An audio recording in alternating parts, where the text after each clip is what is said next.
صحیح ابن خزیمہ کی روایت میں ہے کہ اللہ کے رسول علیہ الصلاۃ والسلام نے ارشاد فرمایا، اولہ رحمہ، رمضان کے پہلے 10 دن یہ رحمت کے ہیں، واوسطہ مغفرہ، اور رمضان کے درمیانی 10 دن یہ مغفرت کے ہیں، وآخرہ عتق من النار، اور رمضان کے آخری 10 دن یہ جہنم سے آزادی کے ہیں۔ تو علماء لکھتے ہیں کہ رمضان المبارک کی برکتوں سے فائدہ حاصل کرنے والے بندے بھی 3 طرح کے ہیں۔ ایک تو متقی پرہیزگار جو ہمیشہ گناہوں سے بچنے کا اہتمام کرتے رہتے ہیں، اور جب کبھی ان سے خطا اور لغزش ہو جاتی ہے تو فوراً توبہ کر کے اس کی تلافی کر لیتے ہیں۔ ایسے خاصان خدا پر تو شروع مہینے ہی سے اللہ کی رحمتوں کی بارش ہونے لگتی ہے۔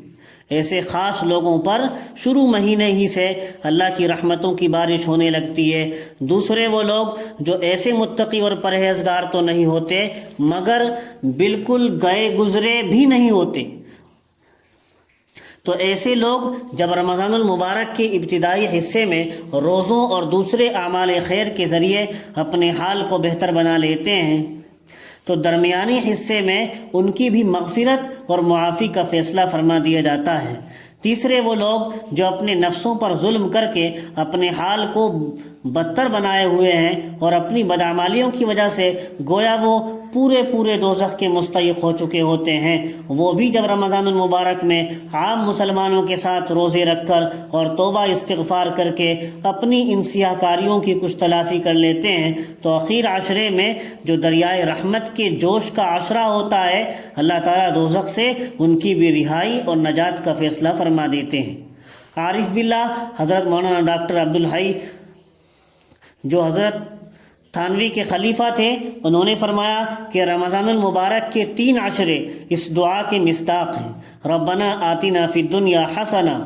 پہلا عشرہ جو رحمت کا ہے وہ اس حصے کا مصداق ہے، ربنا آتنا فی الدنیا حسنہ، اے اللہ ہم کو دنیا میں بھلائی نصیب فرما۔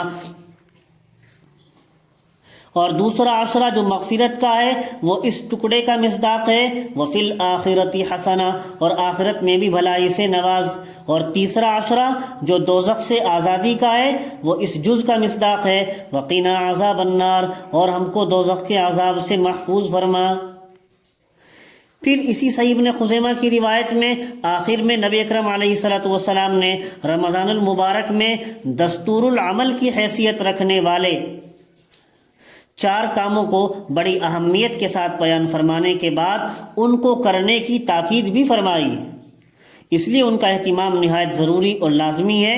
وہ 4 کام یہ ہیں، نمبر 1 لا الہ الا اللہ کا ورد رکھنا، یہ بہت ہی مبارک کلمہ ہے، ایک حدیث میں اس کو تمام اذکار سے افضل بتایا گیا ہے، افضل ذکر لا الہ الا اللہ۔ دوسری چیز بیان فرمائی، اللہ تعالیٰ سے اپنی مغفرت مانگتے رہنا۔ حضرات انبیاء علیہم السلام کے علاوہ کون سا بندہ ایسا ہے جس سے کوئی گناہ سرزد نہ ہوتا ہو؟ رسول اکرم علیہ السلام ارشاد فرمایا، کلکم خطاؤن وخیر الخطائین التوابون، تم سب کے سب گناہ گار ہو اور بہترین خطاوار تو وہ ہیں جو توبہ کرتے رہتے ہیں، اس لیے توبہ اور استغفار سے کوئی مستغنی نہیں ہو سکتا۔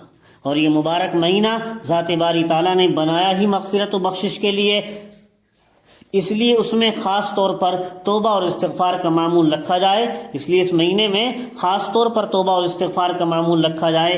آسان استغفار تو یہی ہے، استغفر اللہ ربی من کل ذنب واتوب الیہ، اور صرف استغفر اللہ پڑھنا بھی استغفار میں ہی داخل ہے۔ نمبر 3 جنت کا سوال کرنا، نمبر 4 دوزخ سے پناہ مانگنا۔ واقعی یہ 2 کام ایسے اہم ترین ہیں کہ جن کو کیے بغیر کوئی چارہ کار ہے ہی نہیں، اور ان سے کسی بھی طرح کوئی شخص بے نیاز نہیں ہو سکتا۔